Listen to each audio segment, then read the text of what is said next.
그래서 그런데 이 법원은 지금 이 대전인가요? 이 법원은 그렇게 해석할 수는 없다. 유치권 그러면 유치권이 무슨 의미가 있느냐? 유치권이 서당 설정 전에 성립된 유치권만 뭐 인정되면은 그 해당 물건에 관해서 생긴 채권자를 가장 우선시하고 그 사람이 점유를 내놓지 않음으로써 그 사람을 보호하게 되는 유치권의 궤도가 다 몰각이 돼버리는데 그렇게 해석할 수는 없다. 다만 이 저당 설정 이후에 뭔가 성립된 부분에 대해서는 제한적으로 해석을 해야 될 필요성이 있다라고 하면서 이렇게 이제 좀 이렇게 조절한 거죠, 액수를.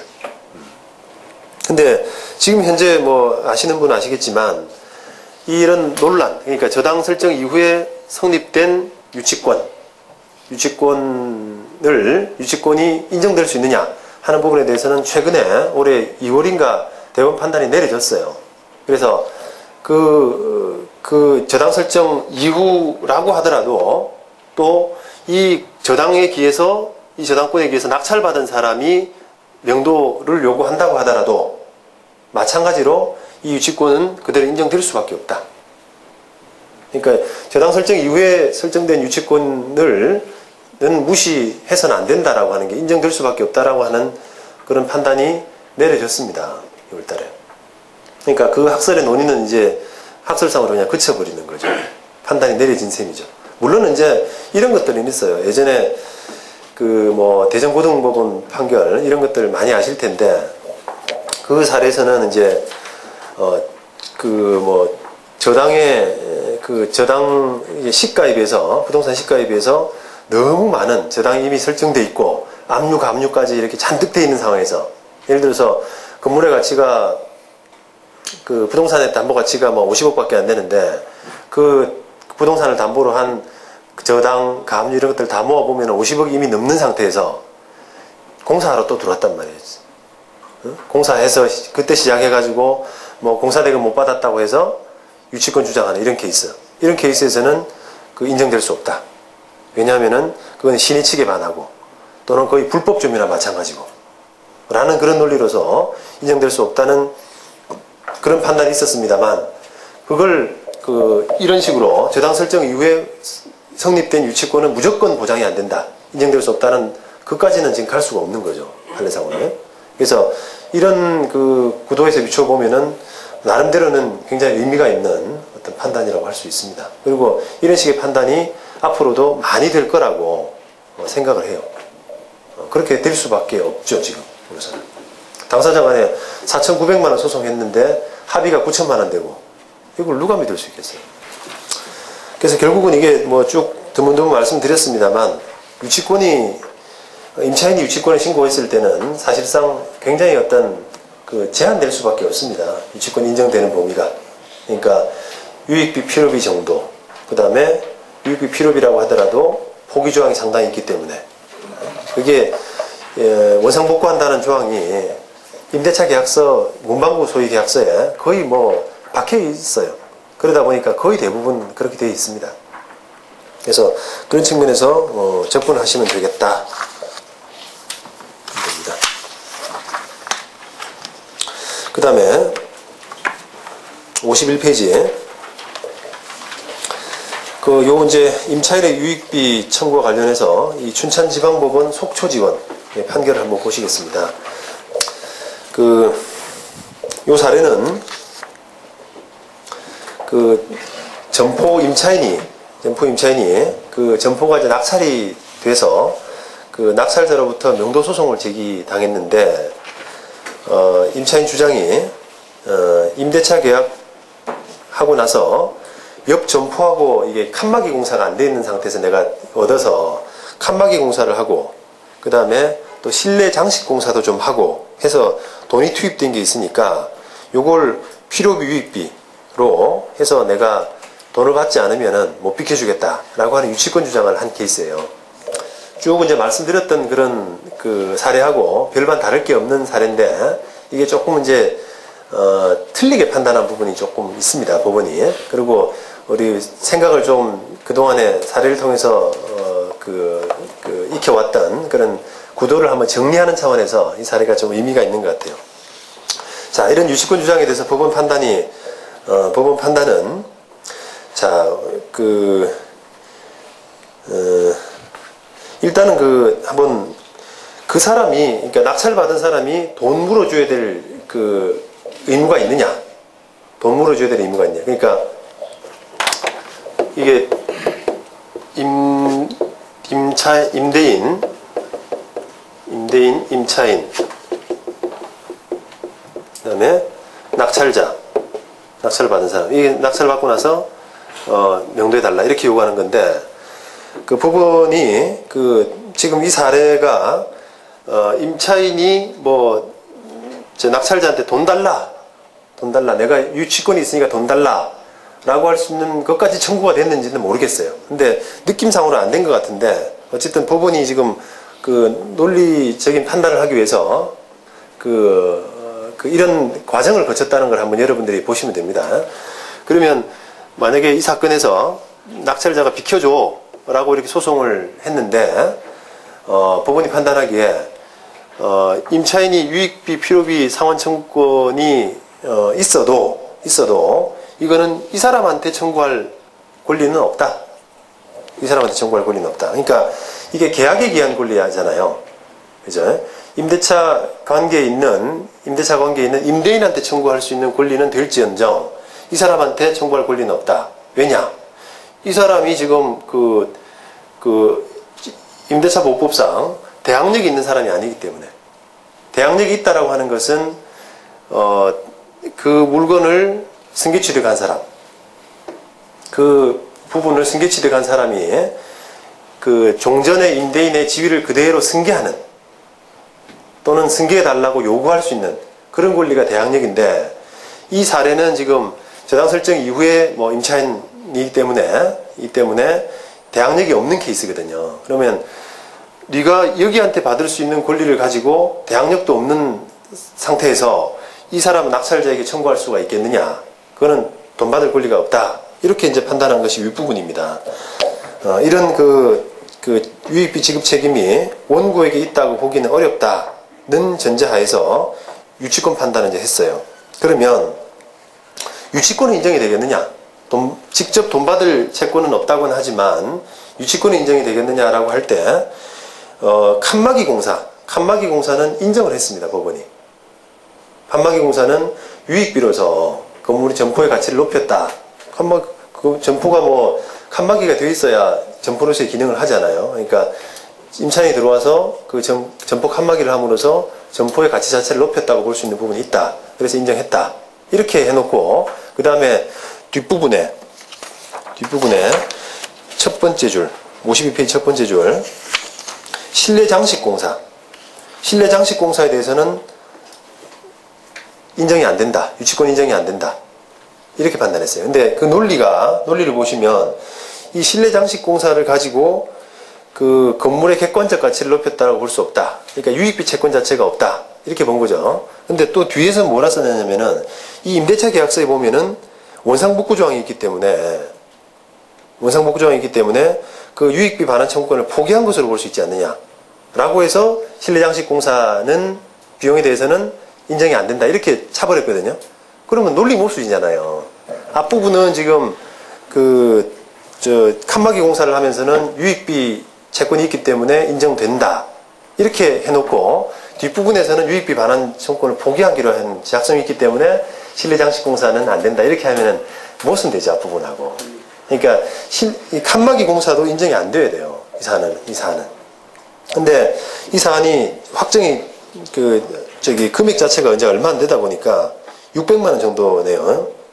그래서 낙찰자로서도 그냥 인정을 하고 해서 그냥 마무리된 사건이긴 한데, 논리상으로는 좀 이상합니다. 그래서 이 사건이 이게 전국 주요 법원 판결이라고 그래서 대법원 홈페이지에 소개된 사건이었는데, 제가 좀 보고 나서 얼마 있다 다시 보려고 그러니까 없어졌더라고요. 이게 좀 실수하신 것 같아요. 그래서 다른 판사들한테 물어봤는데도 요거는 조금 말이 좀 이상하다, 논리가. 그렇게 보더라고요. 그래서 이런 부분에 대한 어떤 이제 우리가 이런 구도가 딱 서 있으면은 다른 판단을 어떤 비판할 수 있는 이런 시각이 생기는 겁니다. 그분이 조금 이제 상식적인 선에서 판단을 하신 것 같아요.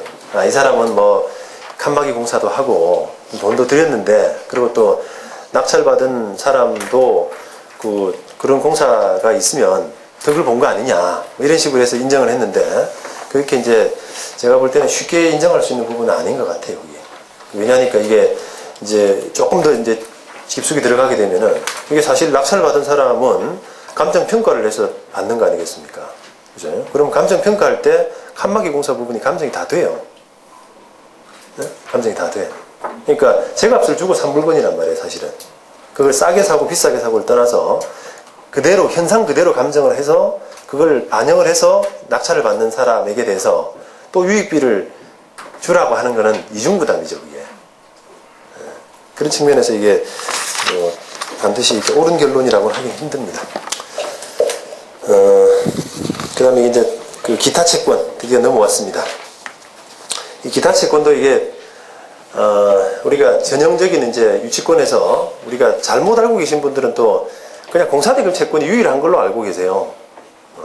근데 공사대금 채권, 대법원 판례에서 본 게 사실 공사대금 채권, 그 다음에 뭐 임대차, 임차인에 기한 임차인이 가지는 채권, 이 정도로 이제 보셔놓으니까 유치권이 뭐가 있나, 부동산 관련해서 그렇게 좀 오해하시는 분들이 있는데 상당히 많이 있어요, 사실은. 근데 케이스가 잘 생기지 않아서 그렇지. 근데 문제는 사실 많이 되고 있습니다. 대구 고등법원 2008년 사례는 채권자가 지금 뭐 유치권 부존재 확인 소송을 제기한 케이스인데, 그러니까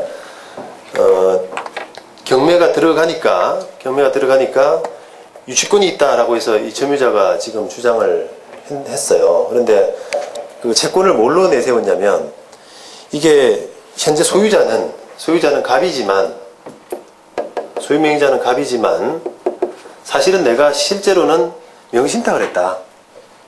그래서 이게 자기가 신탁자라고 주장한 겁니다. 그 다음에 이게 사람이 수탁자다 주장을 했어요. 그래서 그 사유를 조금 이제 더 들어가 보면은, 이게 원래 소유자가 모신협입니다. 모신협. 신협이 이렇게, 신협으로부터 이렇게 소유권이 넘어왔는데, 이 신협으로부터 소유권 넘어올 때 원래는 돈을 다 의리됐죠. 의리되고 갑 명의만 빌린, 소위 이제 법적으로는 계약 명의 신탁이라고 하거든요. 그래서 계약 명의 신탁을 했는데 했다. 그래서 내가 이 사람을 상대로 해서 부당이득 반환 채권이 있다. 그 부당이득 반환 채권을 근거로 해서 유치권 주장을 한다. 라는 그런 이제 주장입니다. 그거를 경매가 제기되니까 이제 그런 주장을 하고, 그런 부분 때문에 채권 회수가 제대로 안 될 걸 염려한 금융기관에서 유치권 부존재 확인 소송을 제기한 케이스예요. 그래서 판단이 났는데 한번 읽어볼게요. 이게 뭐 민사를 조금 알아야 이제 이해가 되시긴 한데, 뭐 보시면 알 것 같습니다. 53페이지에 이 사건에 있어 피고, 그 유치권 부존재 확인 소송의 피고죠. 자칭 명의신탁자가 김인모, 이 사람이 명의순탁자로 거론된 사람입니다.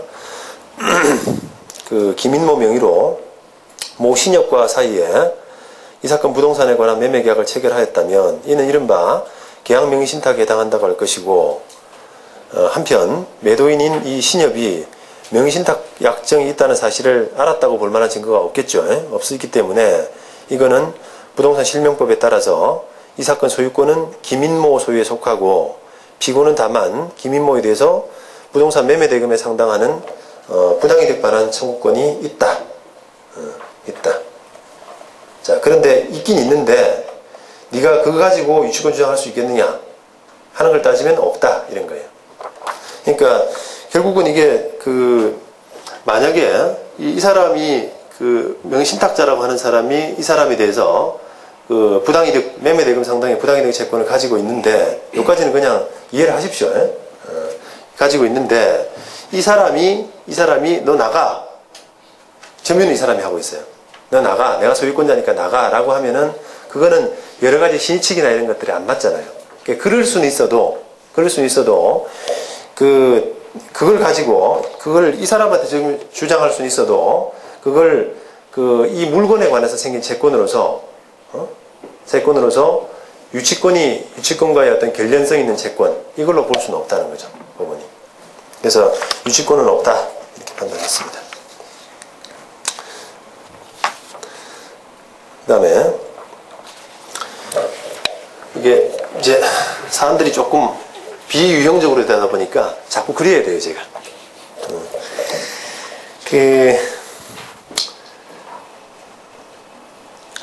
그 피고 이제 서울고등법원 2007년 사례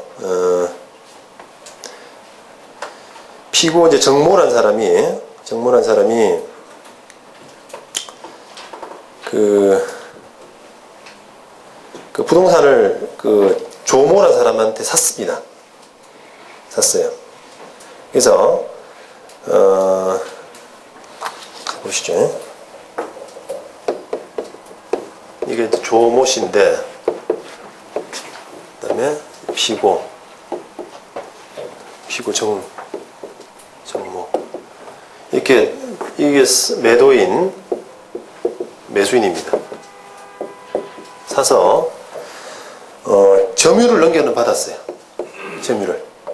점유를 넘겨받았는데, 이전 등기를 안 해줘가지고, 돈은 다 줬는데 이전 등기를 안 해줘서, 계약을 해지했다는 겁니다. 그래서 계약을 해지하게 되면 돈을 돌려받아야 되잖아요. 그죠? 그래서 이 사람한테, 그러니까 소유권은 여전히 이 사람한테 있는 거죠. 이 사람한테 소유권, 계약 해지에 따른 매매대금 반환 청구권이 있는 상황에서 이 사람 소유 건물이 경매에 들어가던 겁니다. 그래서 그 유치권 신고를 하니까 유치권 문제가 제기가 됐는데, 이렇게 돈 돌려받을 채권은 결련성이 없다. 매매대금 반환 채권은 점유하고 있는 물건과 결련관계가 없다. 이렇게 판단했어요. 물론 그 사전의 판단으로 네가 그렇게 매매대금 채권을 가지고 있는지조차 내가 모르겠다. 법원이 그렇게 판단한 다음에 가사 매매대금 반환 채권을 가지고 있다고 하더라도 그 돈과 점유하고 있는 목적물 간에 결련성이 있는 것으로 보기는 힘들다. 이렇게 판단했어요. 그 다음에 대구고등법원 2006년 사례입니다.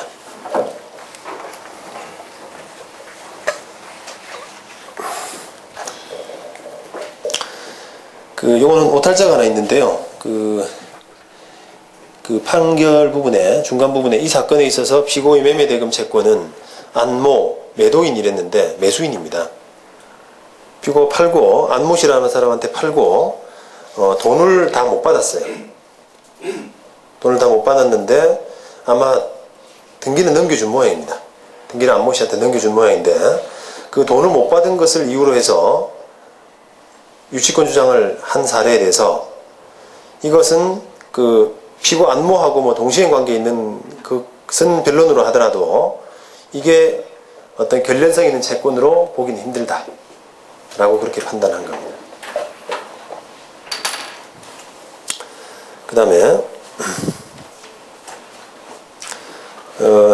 고등법원 2007년 사례. 요거는 이제 조금 사안이 복잡하긴 한데요. 원래 이제 부동산이 이게 주인이 없는 부동산으로 처리가 돼서 국가 소유로 이렇게 들어와 버렸어요. 편입이 돼 버렸어요. 근데 그 국가 소유로 돼 있는 부동산을 대부계약을 했습니다. 우리 이제 임차인으로서 대부계약을 했는데, 그 대부계약을 하고 한참 쓰고 있던 중에 실제 소유자가 나타나서 국가하고 이런 사람들 상대로 해서 내가 실제 소유자다. 이게 무주부동산이 아니라 내가 원래 소유자였는데 국가가 잘못 처리해서 무주부동산으로 처리해서 국유로 한 다음에 이렇게 간 거다. 그래서 너 다 비켜줘. 비켜줘. 국가는 소유권 돌려주고 너는 다 비켜주고 이런 식의 이제 주장을 한 케이스예요. 자, 그렇다면은 비켜줘야 되잖아요. 우리가 뭐 등기에 우리 공신력이라고 하는데 등기에 공신력이 없기 때문에 뭐 국가가 뭐 그 등기를 무주부동산을 처리해가지고 등기를 했다고 하더라도 그게 권한 없는 무효인 어떤 걸로 판단이 되면은 그 등기는 뭐 보호될 수가 없거든요. 그래서 그 사람 국가하고 임대차 계약을 한 그 사람도 결국 보호받을 수가 없는 거죠. 그러면은 비켜줘라고 하면은 비켜줘야 됩니다. 그러면 이제 그 과정에서 이 그 대부 계약을 해서 건물 짓고 이렇게 쓰고 있던 사람의 나 이게 돈 많이 들어갔다. 건물 짓고 돈 많이 들어갔다. 유치권 행사하겠다. 이렇게 지금 주장한 케이스입니다. 자, 거기에서 이게 다소 이제 이론적인 부분인데 아까 이제 말씀드린 그 임대인과 임차인 간에 필요비익비 상환 청구권 이 적용될 사안이냐, 안 그러면은 점유자와 회복자 사이에 적용되는 203조가 적용될 사안이냐 하는 부분이 논란이 된 사안이에요. 그런데 이 사안은 203조를 적용을 했더라고요. 203조. 그래서 결국은 이제 55페이지 그 밑에 부분 줄근 부분 보시면 아까 뭐 위에 부분은 논리가 같습니다. 결국은 203조 부분은 서로 계약 관계가 없이 이렇게 형성된 점유자, 회복자 이런 관계에서 적용하고 다른 계약 관계가 있는 부분은 그 계약 관계를 적용하라 이런 이제 취지인데 이거는 이 사건 같은 경우는 외관상으로는 임대차 계약과 같은 계약 관계가 있잖아요. 국가하고 대부 계약을 해가지고 외관상으로는 임대차 계약 관계가 있지만 실제로 보자면 그 계약 상대방이 진정한 소유자가 아닌 무권리자인 경우 이런 경우에는 실제로는 그 진정한 소유자의 관계에서 무권한 점유자가 될 뿐 아니라 그 계약 상대방도 마찬가지로 처음부터 무권리자에 불과하므로 그 계약 상대방이 여기서는 대한민국이거든요. 그 계약 상대방도 마찬가지로 처음부터 무권리자에 불과한 거기 때문에 이러한 점유자는 점유회복 당시의 진정한 소유자에 대해서 203조에 따른 비용상환청구를 행사할 수 있다. 이런 취지입니다. 그래서 결국은 이게 이제 이 물건에 관해서 생긴 그 땅의 가치를 높이고 이런 부분들이 있으니까 물건에 관해서 생긴 채권이라고 보고 유치권 행사를 인정한 이런 사례입니다. 그 다음에 그 유익비 부분이 얼마냐 하는 부분은 그냥 참고로 한번 보시면 될 것 같아요. 그 다음에 그 부산고등법원 2008년 사례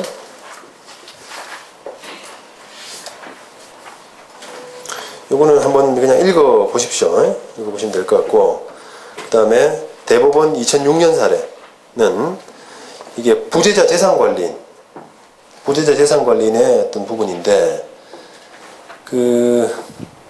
1심하고 이제 원심하고 이 판단이 조금 대법원하고 달랐습니다. 그러니까 이 부재자 재산 한 사람이 행방불명돼서 그 부재자 재산관리인으로 선임된 사람이 그 집에 살면서 세금도 내주고 뭐 그 부동산과 관련된 소송도 해주고 그 다음에 집을 고치기 위해서 비용도 드리고 한 이런 케이스입니다. 근데 그런 케이스에서 1심, 2심은 이게 돈 들였다고 좀 보기도 어렵고 그 다음에 그 돈 들였다고 하더라도 이게 점유하고 있는 지금 그 목적물하고는 결례성 있는 채권으로 보기는 힘들다. 물론 먼저 그 사건, 그 부동산이, 점유하고 있는 부동산이 경매로 넘어갔거나 그렇게 됐겠죠. 그래서 다른 사람으로 넘어가니까 그 비켜달라고 하는 과정에서 유치권 주장이 된 그런 케이스입니다. 근데 대법원은 다르게 판단했어요, 원심하고. 그러니까 논리를 한번 보시죠. 58페이지에 그 윗부분. 유치권이 성립하려면 피담보 채권과 유치권 목적물 사이에 결연관계가 있어야 되는데 이 사건 대지 및 건물을 과세 목적물로 해서 부재자인 그 민모에 대해서 부과된 세금은 그 목적물 자체로부터 발생한 비용이다. 그래서 그 대지하고 건물, 점유하고 있는 대지하고 건물 사이에 결연관계가 있다. 그렇게 했고요. 그 그 다음에 이 다 뭐 재산 관리인도 민씨고 부재자도 민씨인데요. 이런 소송들도 결련 관계가 있다. 그렇게 판단했고, 그 다음에 지금 이 사람이 이제 관리하고 있는 부동산에 점유하면서 사용 수익을 했잖아요. 그죠? 그러니까 그 사용 수익을 그러니까 유치권자로서 사용 수익을 할 수가 없거든요. 사용 수익을 하게 되면은 부당이득 반환 의무가 생깁니다.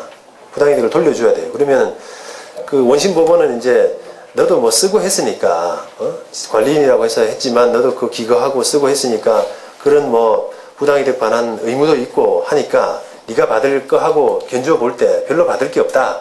뭐 이런 식으로 해서 이제 인정을 하지 않았는데, 법원은 그 사람이 이제 거주하면서 여러 가지 들였던 비용하고 그 부당이득으로서 부당이득으로서 그 부재자 재산 관리인이 돌려줘야 될 그런 부분하고를 서로 대조해가지고 이게 부당이득 부분이 월등히 크다라고 하는 증명도 없는 상태에서 그냥 그런 식으로 대충 판단하면 되겠느냐. 그거는 잘못된 거다. 심리도 해라. 이런 식으로 지금 판단을 한 케이스입니다. 서울고등법원 2073년하고 수원지방법원 2006년은 뭐 그냥 그렇게 읽으시면 될 것 같아요. 뭐 수원지방법원 같은 경우는 뭐 원고한테 지금 고용돼 가지고 뭐 다리 다쳤다. 그다음에 그런 것 때문에 근무할 때 재해를 입었다. 그래서 돈 받을 게 있기 때문에 내가 부동산 못 넘겨주겠다. 뭐 이런 건데 당연히 인정이 안 되죠, 이거는.